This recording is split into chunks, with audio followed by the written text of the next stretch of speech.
Rasul, orang yang paling rugi nanti di hari kiamat bukan di dunia, karena sekali lagi ketika di dunia mah dia mah kagak merasa gitu loh. Siapakah orang yang ada kesempatan nyari ilmu tapi kagak ngikut? Orang yang ada kesempatan ngaji tapi kagak ngaji. Tuh. Apa alasannya? Capek, repot, masih sibuk, ini dan itu. Nah, itu memang gak kerasa ketika di dunia, tapi nanti dia yaumul kiamah dia baru nyesel. Tuh, orang yang paling rugi. Kenapa? Karena dimintai pertanggungjawaban sama Allah. Ngapa lu kagak ngaji gitu? Ngapa lu kagak pergi gitu kan? Kalau kata dia jawabannya, capek ya Allah, capean mana? Begitu kata Allah. Kan Allah pernah marah sama Nabi Sulaiman, Nabi Ibrahim. Nabi Ibrahim, kenapa itu orang gak dikasih makan? Ya Allah, dia bukan umatku. Dia tidak menyembah kepadamu. Ngapain dikasih makan? Dia ingkar kepadamu. Tuh kata Nabi Ibrahim gitu. Apa kata Allah? Ibrahim, yang kaya itu siapa? Kamu atau aku? Kan kamu harta yang ngasih aku. Kata Allah begitu. Ngapa giliran kamu ngasih orang segala pala pilih? Apakah aku pernah memilih? Kata Allah begitu. Apakah orang kalau nggak sembahyang nggak dikasih rizki? Dikasih. Apa kalau dapat? Apa kalau orang nggak ngaji nggak dapat rizki? Dapat. Apa orang kalau nggak ibadah nggak dapat rizki? Dapat. Apa orang kalau musyrik nggak dapat rizki? Dapat. Semua dapat kan? Iya. Ahok dapat. Yohanes dapat. Abdul dapat. Semua kan dapat. Tuh. Mau namanya Ahok ke, Liang Tai ke, Cueng. Oh, Liang Tai. Mau nama siapa ke? Paulus apa terserah. Tapi kata Allah semua dikasih.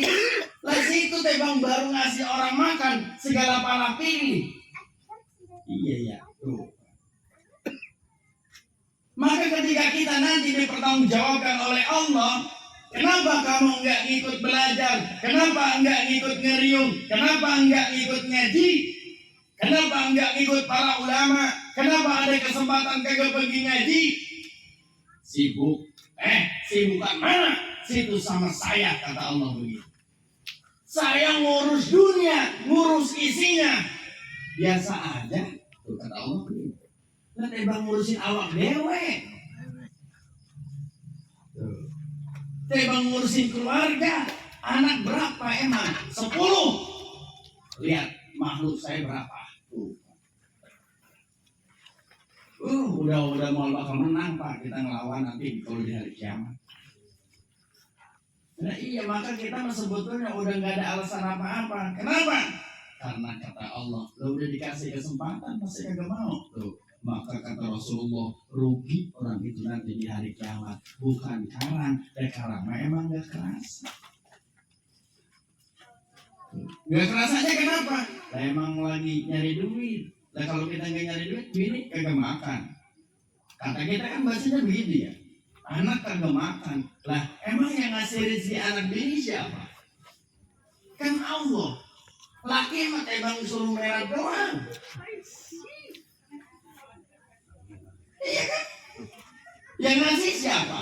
Allah. Kalau Allah nggak kasih, itu merah dapat bilang bukan? Kita masih belum yakin sama Allah. Sebetulnya apa? Setiap langkah kita itu adalah perintah Allah. Udah pergi ke sono, buka warung ini, buka toko begini. Itu sebetulnya sudah diarahkan sama Allah. Bukan kehebatan dan keahlian kita. Ada orang yang ahli bidang atau sarjana ekonomi, tapi ahlinya bukannya ekonomi. Ada orang yang lulusan SMP, tapi dia bisa apa aja tuh. Ternyata apa? Allah semua sudah ngatur kita. Kita belaga sombong. Ini mau hebat. Coba dari mana? Gitu. Maka inilah keimanan yang kita harus terapkan dalam diri kita. Apa itu? Ketika diberikan kesempatan sama Allah, yuk kita pakai kesempatan ini. Kenapa? Biar gak rugi. Biar gak rugi. Lah kalau ngarep-ngarep Bapak kita ada waktu buat senggang, udah mau bakal ada. Semua manusia pasti sibuk. RW sibuk semua, RT juga sibuk.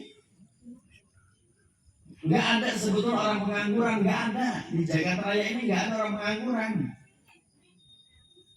Nggak ada orang yang diem aja, kecuali sakit parah kalinya. Baru dia diem baik. Itu pun dia harus bergerak. Disinilah barangkali kita perlu pahami sekali lagi, kalau ada kesempatan biar kita nggak rugi, udah deh kita ngikut. Kita tuntut ilmu sebanyak-banyaknya biar apa? Biar kita hidupnya tidak rugi. Karena kalau rugi di akhirat udah nggak bisa diganti nama apa-apa. Kemudian siapa? Warajulun, dan seorang atau seseorang alama yang ngajar ilman sebuah ilmu, fantapa'a, kemudian ilmu itu bermanfaat bihi, dari apa yang diajarkan, man sami'ahu, oleh orang-orang yang ngedengerin, minhu, daripada ilmu yang dia sampaikan, dunahu, dia mah kagak manfaatin. Dunahu, dia mah kagak. Artinya apa? Guru ngajarin doang, dia mah kagak. Enggak make. Kata guru, infak kerja banyak, kemana? Ke rumah gua. Nah itu berarti enggak make dia. Dianya kagak infak. Dia yang diinfakin. Tuh. Jadi cuma nyuruh doang. Ayo, kerja benar. Akhlakmu kerja benar. Dia nggak punya akhlak. Gitu. Itu namanya guru yang mengajar tapi dia nggak ngamalin, tapi orang lain mengamalkan. Ternyata apa? Dia dapat itu yang namanya pahala dari orang yang mengamalkan ilmu, tapi dia dapat laknat dari ilmu yang dia sampaikan, tapi dia nggak ngamalin tuh Pak. Dia nyampain kepada orang, kalau minum jangan berdiri. Dia berdiri pisah. Itu berarti namanya menyampaikan, tidak mengerjakan. Ingat kata Allah, kabura maqtan indallahi an taqulu ma la taf'alu. Betapa besar laknat Allah orang yang ngomong tapi tidak melakukan. Nyuruh doang, tanjak tunjuk kayak Dorna. Zaman dulu Dorna tanjak tunjuk doang. Jadi orang cuma nunjuk orang. No. Dia dewek gitu dong. Rasulullah ketika memerintahkan kepada orang, ya tadi ngerjain dulu, baru dia nyuruh atau ngajak. Kayak orang tua nih, ayo nak sholat, ayo nak sholat. Itu namanya ngajak, bukan nyuruh. Lah kebanyakan sekarang nyuruh doang, tapi nggak ngerjain. Contohnya apa? Orang sembahyang sono, bapak, tunggu bentar dulu. Emang ngapain? Tunggu lagi capek. Sampai lewat itu maghrib masih capek juga baik. Tuh, namanya nyuruh nggak ngerjain. Itu orang rugi kata baginda Rasul. Jadi banyak berapa orang rugi, apalagi sekarang nih tahun sedang berganti. Atau orang lagi hebat banget katanya. Ya, tahun bertambah, padahal apa? Innal insana lafi khusrin, semua manusia dalam keadaan rugi. Salah satunya ini, orang yang diberikan kesempatan untuk menuntut ilmu tapi dia nggak menuntut ilmu. Bocah kita Pak, bocah kita kalau nggak mau sekolah ruginya bukannya sekarang Pak, nanti. Maka kadang-kadang saya cerewet banget sama bocah. Tong, lu nyari duit sekarang masih muda, gampang. Ntar lu tua. Kalau nggak ada ilmunya, coba dah. Begitu sama ngajarinnya. Kenapa? Kalau masih muda, lu tutup botol, lu gede, lu kepret-kepret kan, dapat nggak duit? Dapat pak. Kecrek. Rumah orang depan rumahnya, dapat duit. Dikumpulin, dapat 200-300. Kira-kira di usia aki-aki masih bisa begitu? Tuh pak. Yang kita pikirin bukan ketika usia muda. Emang kalau masih muda merada gampang. Kayak bocah sekolah. Lulus sekolah nyari kerja masih gampang. Coba umur 40 tahun pak. Sampai kepapengan pak nyari gawean susah bener. Kenapa? Ilmunya. Coba kalau orang yang punya ilmu, nyari dia umur 50 tahun, bahkan umur 70 tahun. Gak pakai nyari pekerjaan, ilmunya ada, masih terus bermanfaat buat orang lain. Tuh ilmu pak. Maka kalau diberikan kesempatan untuk menuntut ilmu, tuntut sebanyak-banyaknya. Termasuk anak kita, jangan sampai ngasok itu pas sekolah. Kuliah, kalau masih ada kemauan, ayo terus pak, jangan nyerah. Mau mana tong lo? SMA, ayo dijabanin. Mau SMA mana? Tuh yang bulanannya 5 juta. Ayo kita jual rumah. Ya artinya pak, insya Allah pasti sebetulnya. Mungkin tidak doang, kadang-kadang emang kurang tapi yakin sama awak dewek. Iya. Orang yakin sama awak dewek ya sama tebang maju lah tuh. Ilok bisa menyekolahin bocah. Lah kalau kata dia ngomongin ilok, berarti apa? Ya ilok bener. Ayo dong, ilokan. Kalau dia tekadnya tinggi, udah tenang. Tuh. Enggak perlu masalah paculnya, Pak. Tukang es saya duitnya 500 juta. Hah? Tukang es duitnya 500 juta. Lah coba dari mana itu? Lah kalau Allah bukan yang bikin, ya kan nggak mungkin. Lah bisa jadi pak tukang daun medek bu. Lah iya. Tebang ladang ngumpulin daun medek, lah daun medek 3 hektar. Iya kan ya?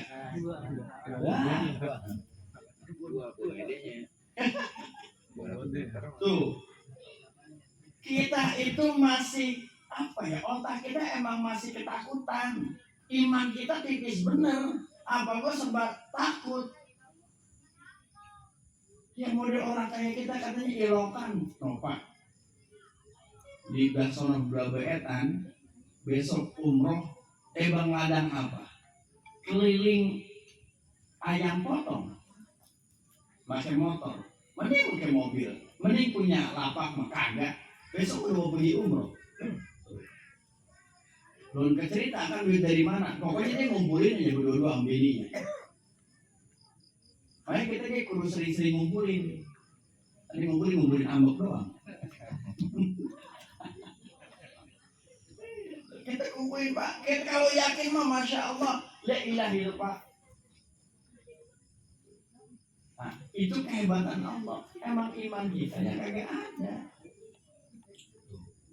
Jadi kalau kesempatan udah, bocah masih mau nih, ayo sampai kemana? Gue ikutin, begitu pak. Gue jalanin, mau S1, S2, S3. Kalau masih ada S4 untuk kuliah, ayo terus. S5, ayo terus. Asal lu jangan tukang S lu. Udah S5, S6, S banyak aja tukang S lagi. Ini keyakinan kita kepada Allah. Kalau ada kesempatan ya sudah terus, insya Allah. Asalkan kita ikhlas memberikan rizki buat anak belajar. Nanti anak kita mendapatkan berkah dari rizki yang kita berikan, dia nanti dijaga sama Allah ilmunya. Yarfa'illahu alladhina amanu minkum walladhina utul ilma darajat. Allah akan angkat derajat orang-orang yang punya iman, hidupnya berkah dan punya ilmu. Dimanapun dia ada, kalau punya ilmu pasti pak hidup.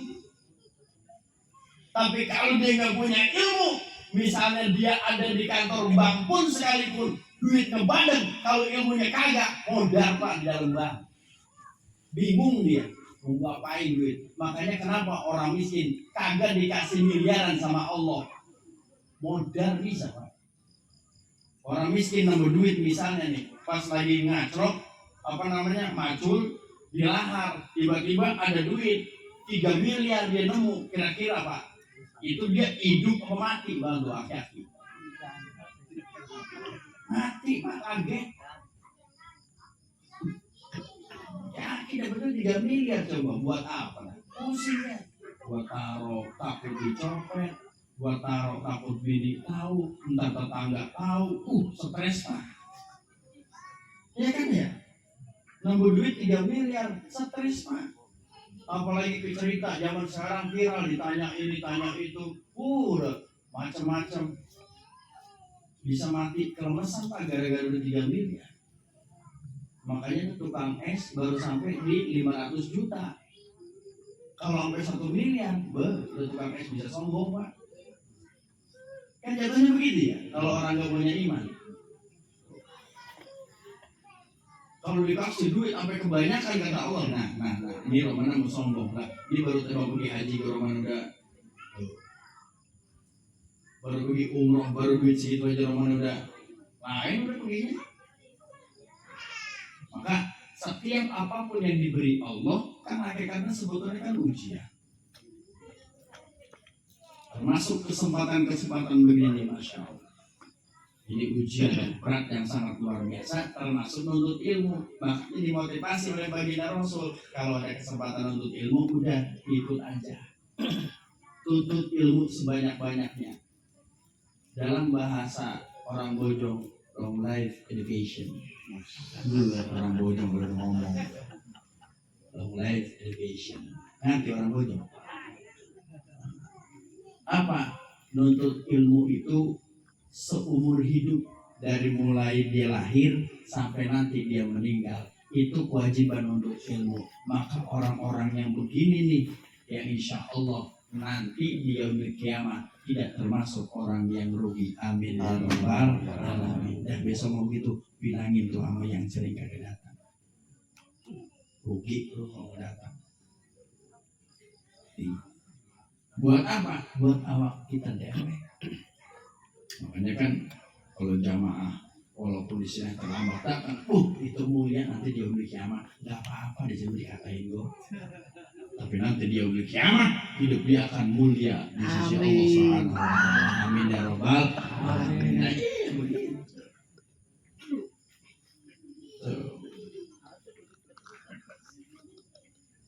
Ya kan? Karena masih ada kesempatan untuk belajar kan? Kita ikut belajar. Masih banyak Pak, aki-aki masih pada belajar lagi. Banyak benar masih. Belajar apa aja tuh, yang penting belajar. Bukan masalah ngaji doang belajar mah. Kita punya pegawaian apa yang baru, terus kita nggak ngerti, diajarin sama orang, kita belajar, itu namanya belajar. Ini sekarang lagi rame ST, kita belajar bikin ST, itu namanya belajar. Kamu lagi viral kan? Kalau ngarang-ngarang dikatain, lebih dikatain sekarang mual bukalnya ada yang ngasih duit. Coba-coba sekarang mah jualan es teh, kita pengen dikatain. Siapa dulu yang ngatain? Kalau misalnya ngatain tema tetangganya, ya pahit bener Pak. Tetangga kalau udah ngatain, busek. Kita jualan, kita punya motor dikatain, gila, mau bakal lunas mah, mual, paling kredit, ntar mau ditarik, ya 3 bulan dah tuh, tangga, ya kan ya, iya dikatain mau jadi gimana? Jangan nungguin dikatain jadi tukang es, jangan nungguin dikatain orang, jangan. Allah muliakan kita. Kenapa? Karena ilmu dan iman kita insya Allah. Keikhlasan Pak yang kita pelajarin. Tukang es itu ikhlasnya Masya Allah, berjualan demi keluarga Pak. Ikhlas itu dari awal Pak, nggak ngeluh, nggak apa. diomelin bini kok diem Pak, terus saja berusaha, kagak nyegang, kagak apa. Nggak mereka nggak gimana ikhlasnya, masya Allah, ibadahnya rajin, ikhlas luar biasa. Kita juga sama Pak. Kan banyak banget pembantu yang berangkat umroh gara-gara apa? Ikhlas kerja sama majikan. Coba kalau yang pembantu kagak ikhlas kerja sama majikan, malah dia nyopet, ada kesempatan, kira-kira tambah mulia atau hina? Tuh, Allah tahu persis, karena Allah Maha tahu siapa yang akan dimuliakan. Kita juga bisa mulia Pak, karena keikhlasan kita.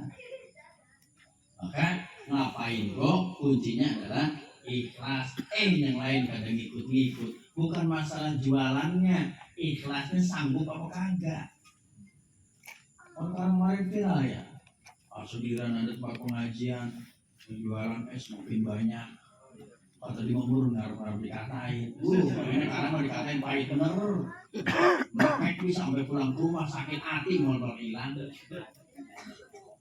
Ya, orang nggak punya iman begitu. Iri, dengki, lihat orang lain, mulut eblas, apalagi sekarang zaman TikTok. Wah, banyak bener katanya. Enak banget katanya ini gua tukang es berangkat dari awal, berangkat sombong. Ini segala ngomong di TikTok berangkat. Lantar kagak ngaku, kita tahu emang dia berangkat. Sombong buat nih, gua berangkat dari awal. Sedang ngaku berangkat. Kira-kira ada yang ngerungin? Kagak, kayak kita ngomong sama tetangga, nanti gue lagi milik pisang, kira-kira dikasih duit? Boro-boro, malah dikatain tetangga. Ya, nah ini pentingnya iman kita kepada Allah Subhanahu wa Ta'ala. Maka setiap ada kesempatan apapun, termasuk amalkan ilmu yang ada. Kalau bocah pengen ajarin, kalau kita bisa ajarkan. Jangan nunggu gurunya di rumah. Berikan kesempatan kita kepada anak untuk mengajarkan ilmu yang kita miliki. Suruh dia sholat, suruh dia ibadah, itu namanya sedang mengajarkan ilmu. Kalau kita diem baik sama keluarga, itu berarti kita ilmunya nggak manfaat. Apa yang kita tahu, sampaikan di keluarga kita. Karena kewajiban menyampaikan bukan tugas guru atau ustaz, tapi tugas semuanya. Nah, itu barangkali para jamaah sekalian mohon maaf yang sebesar-besarnya, karena memang ya inilah yang perlu kita kaji dari baginda Rasul. Mudah-mudahan kita bisa mengikuti sunnah-sunnah baginda Rasulullah SAW. Baik para jamaah sekalian, alhamdulillah ini untuk minggu depan